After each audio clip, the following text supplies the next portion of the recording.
All right, everyone. I am here today with Chuck, Mingo, and Robbie Reider from Crossroads Church in Ohio/Kentucky. How are you guys doing today? Doing great. We're doing really good. Awesome. So great to get to connect with you guys. Your church is unlike any that I've come across. You guys have around 20 congregations in Ohio and Kentucky, and you seem to have mastered the art of making the Christian faith relevant in a culture that oftentimes tries to ignore it or minimize it. And I honor what you guys are doing up there. Thanks. It's to hear your perspective on what we're doing is actually kind of like, oh, is that what we're doing? That's right. All right. That sounds like the right thing to be doing. Yeah. Huh? Crossroads has a pretty unique beginning, and that DNA shows clearly through everything that you guys do. How did Crossroads come to be, and what's the heartbeat of your church? Yeah, I mean, it is an amazing story. So I'll try to give you the short version of it, which is now 24 years ago, there was a group of people, 11 people, who really wanted to run after their friends, as they would have said, who had given up on church, but hadn't given up on God. And, these are mostly young professionals. None of them had seminary training. In fact, none of them was a pastor. And they really did something that hadn't been done. I think it had been 40 years since a church had been planted in Hyde Park, one of the neighborhoods the neighborhood where Crossroads started in Cincinnati. Okay. And these 11 people trusted God. They put their money and their houses on the line. They went out and they hired a pastor to reach their friends and neighbors who were far from Jesus. Wow. And in the process, it wasn't backed by a denomination or anything. So in order to, I think they guaranteed Brian's salary. If we call Brian BT, that's because his name is Brian Tome. Okay. We don't call him pastor or anything. We just call him BT. But they mortgaged their homes. Yes. A few of them mortgaged their homes to guarantee his salary for the first year. Wow. That's powerful. I mean, how often do you hear about people putting that much on the line for someone else? That's right. And I mean, the thing that has always been true for Crossroads is these are nobodies from nowhere. Cincinnati is not the largest city. It's not a place necessarily that you would think about a movement starting in this way. And yet God chose nobodies from nowhere and has been using us as a community to run after some pretty big things.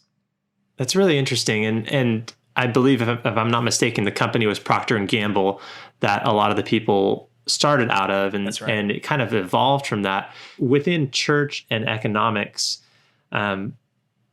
there's just an interesting relationship between the two. And I love that basically a church was planted out of a corporation. And it's interesting. I came across this obscure lecture in like 1910 at like Penn State or something, where some professor, he talked about the origin of the corporation, and his opinion was that term was initially inspired by Paul's writings talking about the body of Christ, in that it's an entity that outlives the lives of its individual members, that's dedicated to a greater cause. And wow. So I think that. it's very interesting that it's almost like, and I say, like Andy Stanley refers to his church down in Georgia as an organization. It's almost like you guys are a corporation pretending to be a church. And I mean that in the best way possible, because you guys are doing amazing things. I think it's a really fascinating way to, I wouldn't have observed that, but one of the things that was really attractive to me 11 years ago when I came to Crossroads was that we used to have this thing called Context Magazine before the world was digital. It was like the, hey, welcome to our place. And on the back page, it had a picture of our one building, and it said, hey, one day this will all shut down and this building will be irrelevant and the doors will close, but we won't stop being the church. It sort of recognized, like, our goal is not to maintain this thing in perpetuity. Right. It's just, we'll use this building and these people here as long as we can, as long as it's meaningful, and then we'll find out what's next. Yeah, that's so good. So something I want to draw out from, I've got some questions to ask you guys, but so much of what you're saying is so interesting to me that I keep thinking of more things to ask. So we might be here for 3 hours. No, not really. But you mentioned that the funding source was not from a denomination. And I think that's significant. And the reason why I think that's significant is you have people nowadays that will be like closet Presbyterians or closet Baptists. And I'm not just singling out those two, because it happens with others as well. And they're doing that for the money to help plant a church. But the problem with that is the funding source is not local. And therefore, there's a disconnect between that funding source and the solutions that they're providing towards their local communities. And what's, I think, fascinating and in a lot of ways a really healthy thing is that the funding source came from people that were interdependent and related on and had stuff to lose in a big way if this didn't work out. And because of that, you were invested in your local community. So given that you guys are interdenominational, I don't know if I've seen that on many church websites. What exactly does that mean? And how does that play out in the way that you make disciples and go about your church? Yeah, it's actually, that term came from the fact that among the 11 people who started Crossroads, there were a variety of denominations represented. It goes back to what you said. When the relationships were based on, work relationships and maybe neighbor relationships, it crossed already those denominational boundaries, those lines that often are in place. And so, yes, it was interdenominational from the beginning. And, what that's looked like for Crossroads is really a heavy reliance on the scriptures and trying to understand in our context, how can we be faithful to what God has called the church to be? Yeah. And how can we do that in a way that fits our context? And I think as I hear you talk, here's what's interesting to me.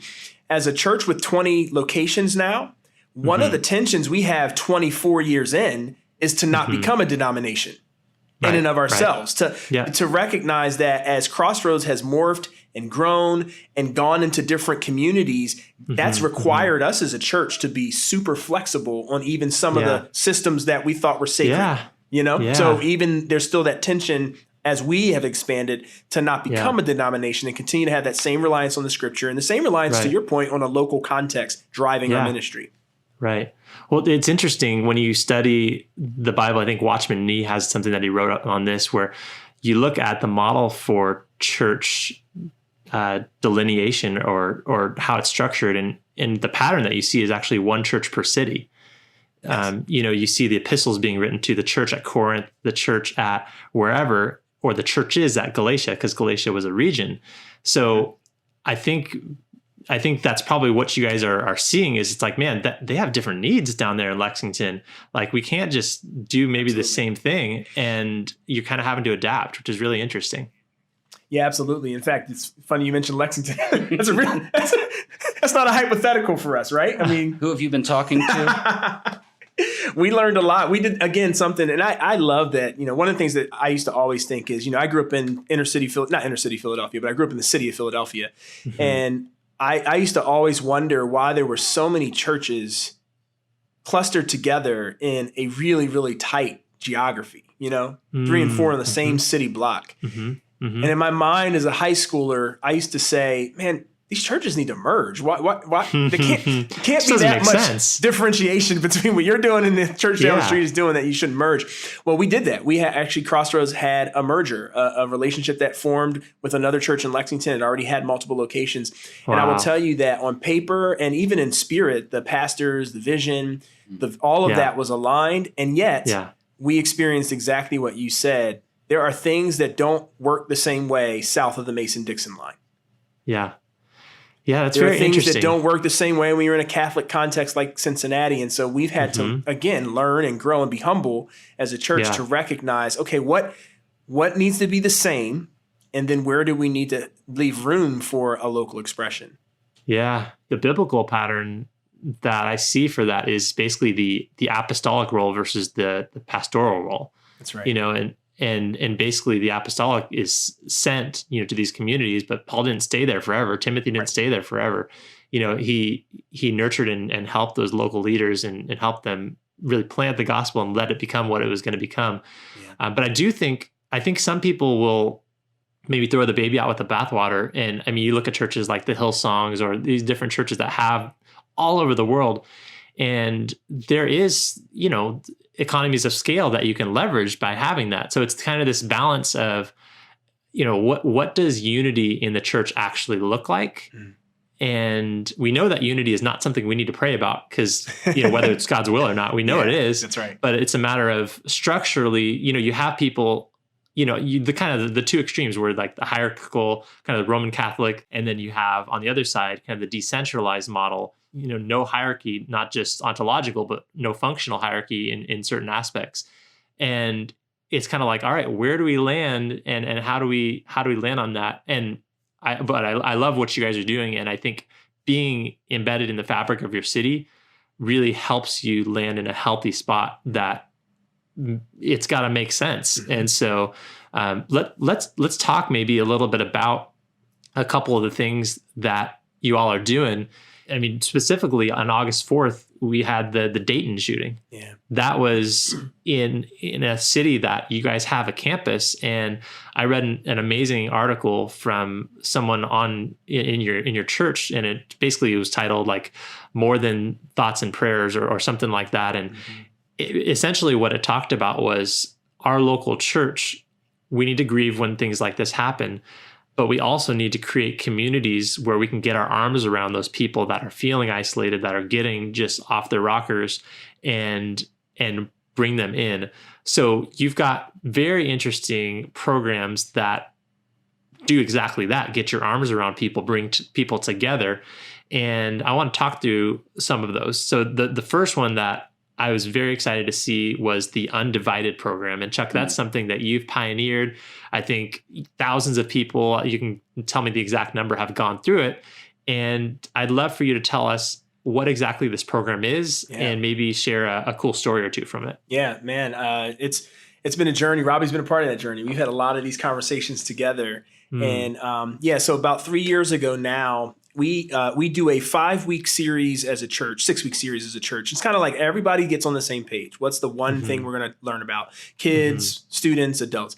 And several years ago, it was the brave journey. And it was based on, the storm where Jesus calls Peter to get out of the boat and walk on water. And it was really meant to help people kind of focus in on what's that big step for you? What's that brave step walking out of the boat that God's calling you to? And so everybody was on a journey around that. And for me, this was in the context, it's probably 9 months after the shooting had happened in Ferguson, Missouri. And there was just there was an increase in our country, I think, around racial tension. And in the midst of that, I really felt in that journey that the big brave step for me was God was calling me to be a voice in that space, to be a voice for racial reconciliation. And I had all the regular, why this shouldn't be, why I couldn't be. I'm like, of course, the black pastor at the large white church is going to be the one that's like, hey, let's come together across, so I had all that to wrestle with in my mind. And yet I felt very called. So the second weekend of the journey, I tell that to the entire church. Hey, here's what I feel called to. And the response was overwhelming. People were like, yes, we need to be in this conversation. Wow. And that grew. As I recall, people stood up and applauded. Yeah. It was multiple service. People just good. Yes, we need that. We need it. It was instant affirmation. It was unbelievable. And God brought an incredible team around me to help flesh that out into what is Undivided. So at this point, we've had over 5,000 people go through it. It's a 6-week conversation where we get people in groups across racial lines, intentionally diverse. And we walk through really honest things about race, but we lean into the power of the Spirit. We lean into, we were talking about this before we came on the air, the fact that we've been given the ministry of reconciliation. And the way that I think about that is absolutely reconciling people to their God. But there is no way we have credibility that they can be reconciled to an invisible God if they can't see visible reconciliation between us as followers of Jesus. Right. And so Undivided is a place where that gets worked out and fleshed out in conversation, ultimately leading to action.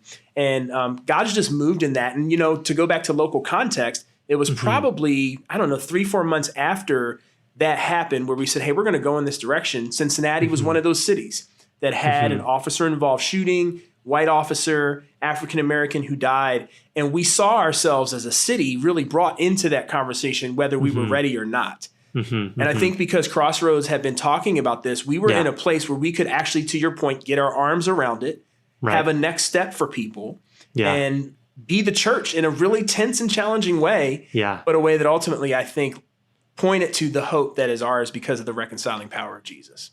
Wow, that's powerful. It's such a fascinating and mind-bendingly simple program, and that it's like one part sit next to someone who doesn't look like you. Right. One part talk about what it's like to be you. Mm-hmm. Mm-hmm. The other part, listen to the other person talk about what it's like to be them. Mm-hmm.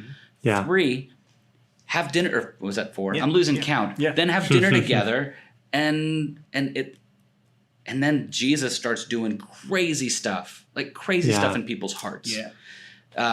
So much so that I don't even know all the different entities that have said, we see what's going on there, but we want it. Yeah. Yeah. I know we have an immense amount of favor in the prison systems in Ohio.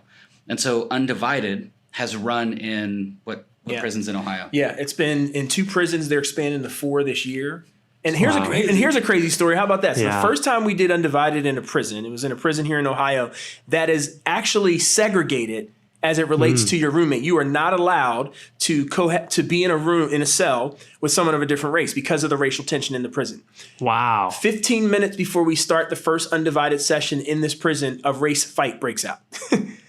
Prison goes on lockdown. We're not sure if this program's going to happen. Eventually, the program happened. In that first session, there was a guy who used to be an enforcer for the Black Panthers, and he was in the same group as a guy who used to be a part of the Aryan Nation. So you can imagine the tension in that circle.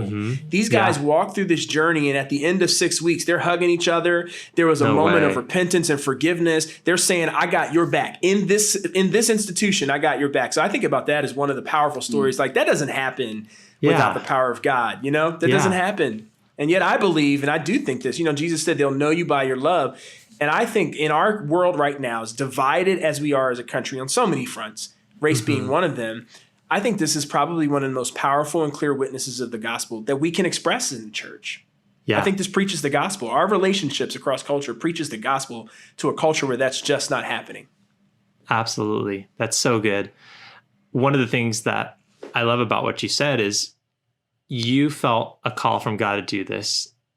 You didn't have to do that. There wasn't political pressure on you to do that. There wasn't it wasn't reactive to your hand wasn't forced, but you felt the hand of God leading you to do that. Yes. You made this solution. From there, you were ready. And over this past summer, I taught an economics class in California's migrant education program. And one of the things that I told the students as they're looking for ways to be able to enter into the workforce and have economically thriving lives is I said, really, if you want a certain job, if you want a certain career, you can't just wait until the opportunity presents itself to be ready for it. You have to get ready before the opportunity's there. And that way you are the one that can actually solve that problem and be of value in that situation. And I think many times as the church, we wait until it's too late because there's not enough maybe political will inside our churches, or it's just the cost is too much or the risk is too high. But I think I love hearing what you did because you said, what, this needs to happen. And you realize, oh my gosh, people are behind me. You developed a solution. Because of that, something unfortunate happened in your city, but you were ready, and you were ready to tackle that as a unified church. So I love that. A second thing I want to key in on about what you guys are doing is the CityLink Center. I'd love to hear more about what happens here. We love talking about solutions on this show. And so many times I think it's easy to just look within the context of the resources that I have or the people close to me have, or even just my church. But from what I can tell about this CityLink Center, this is a citywide sort of thing, and a lot of connections are happening between different nonprofits. And I'm really curious to hear more about what exactly it is and what sort of impact you've seen happen in the city of Cincinnati and around there because of it. That's great. Well, I'll tell you, when I think I said before, I've been at Crossroads for about 11 years. And when I first came to Crossroads, the tense thing around here was CityLink. It was as if there was this grand idea of how could we bring a lot of disparate services for people who are considered working poor, on the brink of, if I miss a day of work, my life crumbles. If my car breaks down, my life crumbles, and I'm homeless. There was a ton of tension around, this is a gem of an idea, and yet the city of Cincinnati was like, don't put that near me. No one wanted it. No one wanted this this effort in their neighborhood. I mean, there were communities rallying against. We don't like. It was a all out. Yeah, we war. were getting. Wow. We had protesters. Yes. When we opened Wow. our current location, we had protesters that night with signs coming against the CityLink idea. Yeah. So some of the data behind it was that there were all there are amazing services stretched out all across the city of Cincinnati, right? And so someone did a study and said if we took all the resources that are going into serving the working poor, if we assembled all those resources, we could give every person who fits into that demographic a check for $37,000 a year. Wow. There has to be a better way for us to serve them. This is so inefficient. And you can imagine as a client, that's what someone who walks into CityLink is a client. If they didn't have their typical journey would be like, oh, I'm going to go get my driver's license so I can get to work. Well, great. You need a birth certificate and a social security card. Right. I don't have those things. Well, then you're going to have to go across town, go wait in that line and tell someone else your story. I just need this. Well, you're going to need 3 pieces of mail that show your place of residence is within the city and blah, blah, blah, blah, blah to verify. Well, I got kicked out of my place. I'm sort of transient right now. Well, then you have to go file for it's this long journey for a client to figure out how do I do this? Or I can sit back and just wait for me to sink far enough down where I start getting assistance, sort of passive assistance. Right. And so what CityLink has done is it said, what are the fundamentals for someone to succeed, to move past working poor into a thriving, stable life? And they brought all of those services. So for example, social services, like therapy, I need to talk to a counselor about the trauma I've experienced. Job training, GED equivalent training, how to interview. I mean, it's all the stuff under one roof. So it's not all Crossroads provided. So the Cincinnati Catholic Charities has an office, or at least had an office. They do. Yeah. One site is the nonprofit arm of Luxottica. They have an eyeglass. You can get your eyes checked there and get glasses there. I believe there's a dentist there. Yes. So all these services under one roof. Imagine a mall for folks who don't have access to a mall to get everything you need. And so they end up telling their story once to someone who becomes their journey director. And then that person follows them through their entire journey from I just showed up, I don't have my education, I don't know what I'm going to do, I'm barely making it, to we're going to help you get equipped with the skills. And it's a celebration every time someone graduates from the program.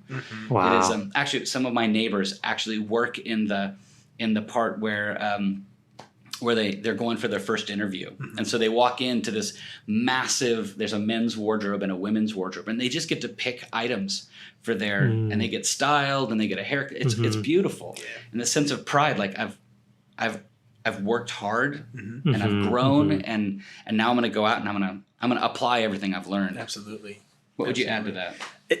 I mean, it's amazing. And it's fueled on relationship and partnership. So when CityLink started, I think there were about 12 churches that had skin in the game on this. It was not just a Crossroads thing. So this is the body of Christ in a city saying, hey, we're going to come together around this. And to Robbie's point, the church has expertise, but not in all of these areas, right? Yeah. And so we went and said, who's the best at helping people handle their money if they're coming from a place of generational poverty? It's an organization called Smart Money. So Smart Money is housed in CityLink. Cincinnati Works. It's the best organization in the city for helping people get job readiness skills and training. So we brought in Cincinnati Works. So it's that kind of thing. And I'll share one quick story. Just recently, they did a documentary on this. Man, if I could do a shameless plug for anybody to go to the citylink.org website and watch this documentary if you want to just be moved. Oh my goodness. Robbie, could we put a link to the documentary in the description? Absolutely. Yep, I was about to say that. We can definitely do that. All right. Awesome. Perfect. Yes. So one of the stories you're going to see there is a woman, well, she's on the documentary, so I guess I can use her real name. Yeah, you totally can. It's Angela. 9 months. This is a 9-month journey. She was... had in a relationship, didn't work out. She wound up being caught for possession of drugs. She was trying to make money for the kids that she had. She went to jail for 3 years. She gets out of jail. She's on work release.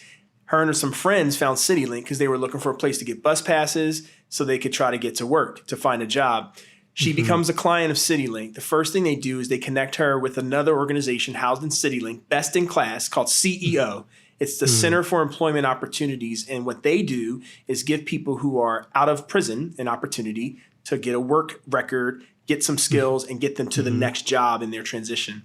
From CEO, she gets plugged into a job with a local organization because we have a network of businesses in Cincinnati who have said, we will hire felons. We're gonna make sure that isn't a scarlet letter that keeps them out of the work opportunities that our city can provide. She gets the job. She's doing well. From that job, she goes back to CityLink and they say, hey, well, why don't we help you with smart money? And there's this moment on the video where she says, I have $3,000 saved. And she just like the smile, and she's like, I don't even know what to do with that. Like her life is different. She got a car through CityLink. She's doing other things. And in 9 months, she moved from a place of literally needing bus tokens to try to get a job to a place where she has her own transportation. She has a budget. She's living, and her mind and her hope is on opportunities now far beyond what was available to her. And that's the power of co-location of services. And it's also the power of relationships. And that's what the church does really well. That's the deliverable of the church to CityLink, is to have volunteers and people on staff who represent the heart of Jesus and walk with people in relationships the way that Jesus did. Wow. I love two things in particular about what you both just shared. One is the fact that the worship guy just shared almost just as much as the community pastor guy about it.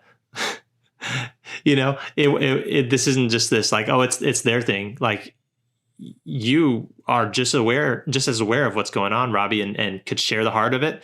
And I think sometimes as worship leaders, we might feel like, okay, I'm just going to do the worship thing. And, you know, like I'll stay in my lane, but it's so healthy when we can collaborate as a team and be in the loop with what's going on across the board. The second thing that I loved is that the way that you're helping your clients out at CityLink Center, so many times, a lot of the criticism that different programs for those that need it, maybe you're just giving handouts. And also there's no relationships attached. What I love about this is it's not just people throwing money at something, it's, you know, invested relationships. So thank you for sharing that. Chuck, just like Crossroads, you came also from the corporate world. What was that transition like? And what have you learned about the relationship between business and ministry? Yeah. So I am one of those people who came from Procter & Gamble. I wasn't in the original 11, but I came to Cincinnati because I was in P&G. So yeah, so I, growing up, I grew up in Philadelphia, went to a very small African-American church there, and had an awesome experience. You know, I was related to like half the church, literally related to like half the church. And so, grew up in a very different context in terms of every experience of church versus how Crossroads is. But when I moved to Cincinnati, I was a follower of Jesus. I knew I wanted to grow spiritually. And so I started looking for a church. And at that time, Crossroads was meeting in a school. And I remember coming to the school, and they're in jeans. They were giving away their tapes, which you got to understand. For me, that was a mind blower. Like every church I'd ever been in, those things were for sale. Books for sale, tapes for sale. So to be like, here, give. In fact, on the tapes, it actually said on the tape, it said, please reproduce. Yes. Like, take a copy, make a copy, pass it on to the next person. So I just knew there was something different about this church. The church, though, wasn't very racially diverse at that point in its history. And so I'm new to Cincinnati. I'm living in the suburbs because I'm working in the suburbs. And I had a pause of like, man, if I go to this church, I won't know another black person in Cincinnati. So I kind of backed away from Crossroads and was literally in the process of joining another church in town, a great church, African-American church. And I felt like that was a prompting from the Lord to say, go back to Crossroads. I have something for you there. And I'm so thankful I went back, and I have to say at this point, I'm thinking I'm 2 years in Cincinnati and that's it. I certainly wouldn't have anticipated leaving my corporate career then 7 years after that to come on staff at a church. And so it was definitely a calling for me. It was something I ran from, I think, for a while. But God, as he often does, is patient and persistent. and he pursued me, and I just had the opportunity to do that. And you asked the question about how is it connected. I joke because I don't have a seminary degree. I haven't gone to seminary. I've done a couple classes in a seminary, but I don't have a degree. And I joke with people and say Procter & Gamble was seminary for Crossroads. Because what it did, moving, being in that kind of corporate environment that's about, climbing the ladder, it really challenged my view of who I am. It challenged my identity. And I think the journey of understanding that my identity is cannot be found in what I do, and my identity has to be rooted in who I am as a child of God, was for me a big part of my corporate journey. And I think that that's a part of what I bring into my ministry, is learning that lesson over and over again and trying to minister out of that place. Trying to, even as Crossroads has gotten more successful, it's like, hey, people know who I am. If you're around Cincinnati, it's a big church. You may know my name. But the truth is, my value cannot be found in my last sermon. My value shouldn't be found in the last cool thing that I launched that grew. It has to be rooted in who I am as a child of God. And if I'm ministering from that place, that's a healthier place for me. It's a healthier place to minister from. So I think that's one thing. And the other thing is, to your point, you said, and I like it, you said Crossroads is an organization pretending to be a church. And you meant that in the best way. Crossroads is very much a place where we value systems. We value measuring things. We value developing people. We value being clear with vision and strategy. And we think those things are biblical. We think that that's the way the kingdom is supposed to operate. And so I think the comfort and the experience from the corporate world does in fact play into how I lead our campus, how I develop the people around me, and how I show up at work, even though I'm a pastor now and not a sales manager at P&G. Chuck, I love what you just shared. I think that a lot of people, when listening and watching this, will say, man, that's incredible what that church has done. And we'd love to pull off something similar in our community. But theologically, might not understand the basis for quantitatively measuring out results and saying, we got this number of people at this, and people have said, it's not about the numbers. Can you speak to that from a biblical, theological perspective? Yeah, I mean, I would say a couple things.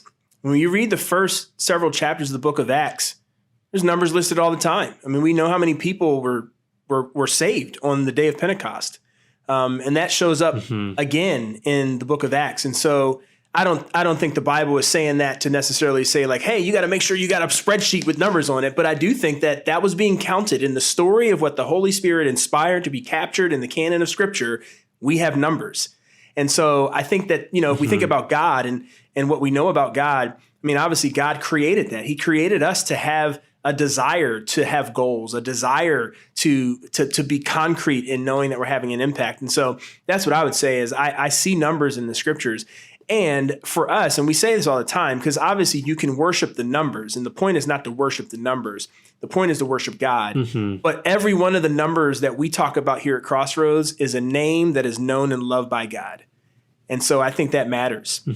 I also think that, for our team, we want to be encouraging each other around, hey, where are we seeing fruit?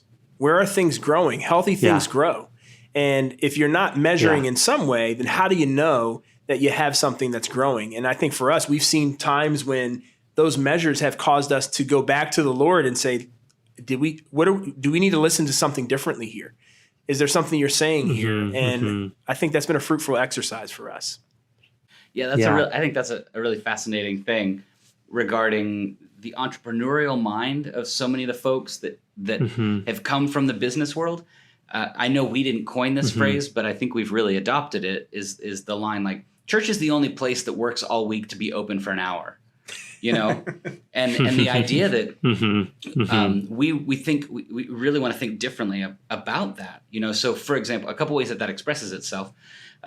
Most of our buildings are open from 6 a.m. to 9 p.m. And there is just always coffee and Wi-Fi. And there are now out there, just over there about 70 feet, maybe 100 feet, there's probably 20 realtors making deals right now. Yeah.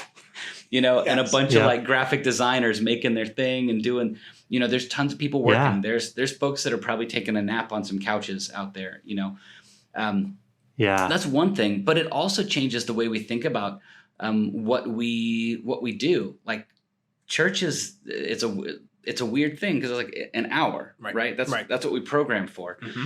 So a new part for us that we're budgeting towards this next year, we call it, well, internally, I don't know what we're calling it externally. Internally, we call it 167. Like what do we do with the other 167 hours of the week? So people, that's so good. What Amazon did a wonderful thing when they realized people might need something after 9 p.m. when they can't get into Walmart. Well, we're going to be open all the time, so we're trying to think like, what can we learn from Amazon in meeting people where they are? An orphan doesn't just feel like an orphan at 10 o'clock on Sunday. An orphan feels like an orphan all the time.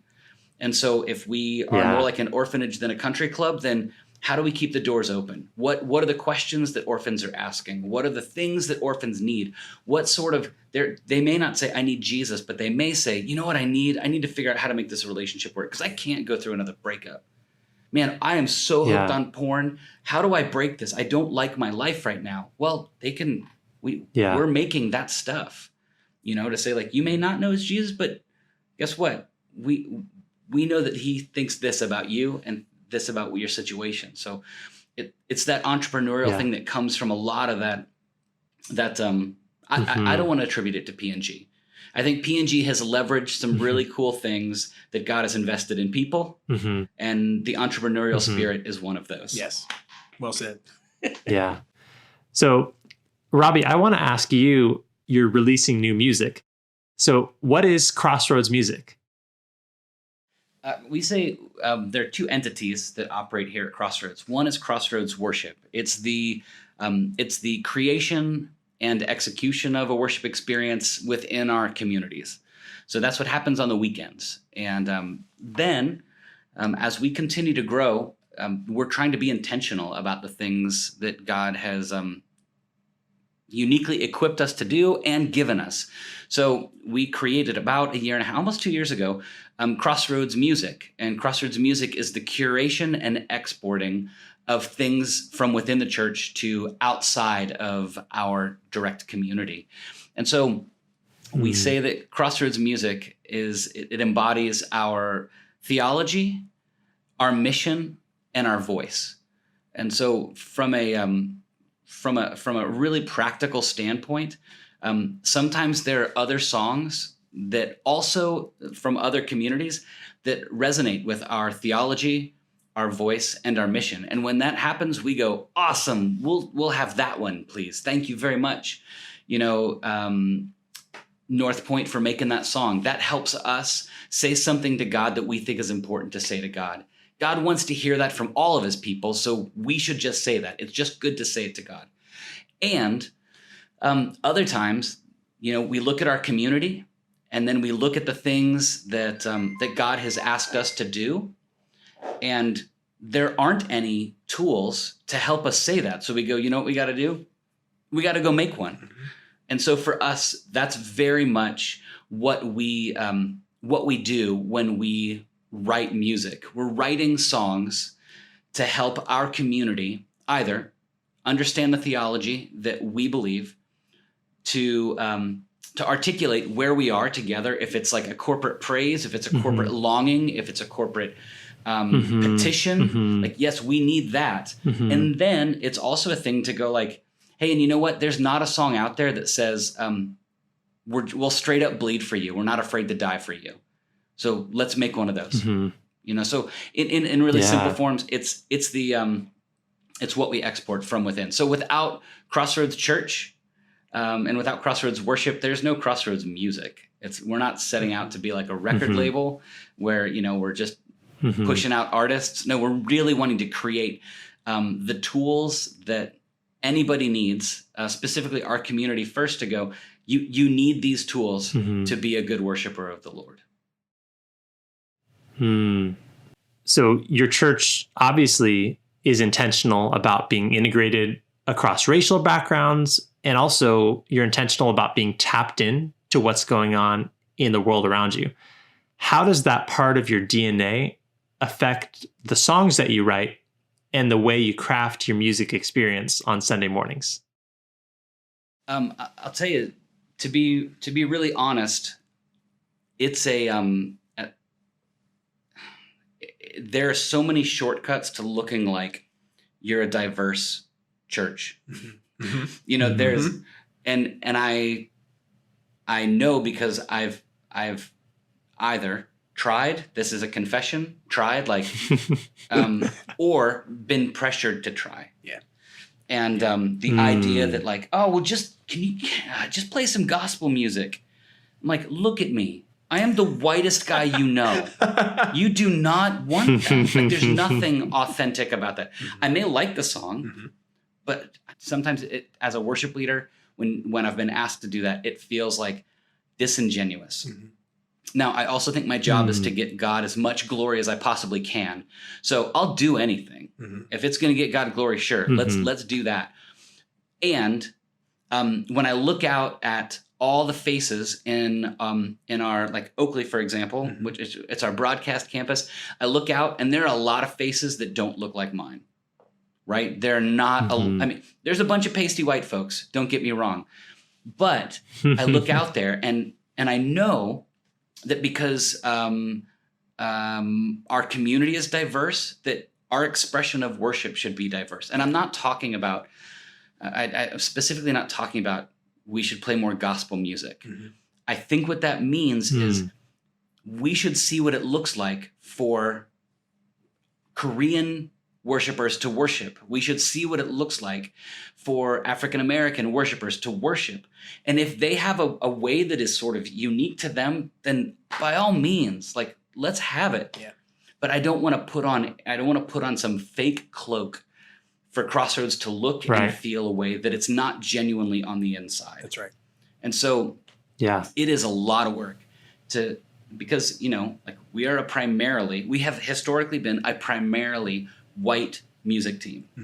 And so it's you know, Chris Bostic, one of our first, he's the first black guy to run the gauntlet to try to like audition through the process that already existed. And he was he was brave. And then when we got to know Chris, he got to inform us like, hey, you know what?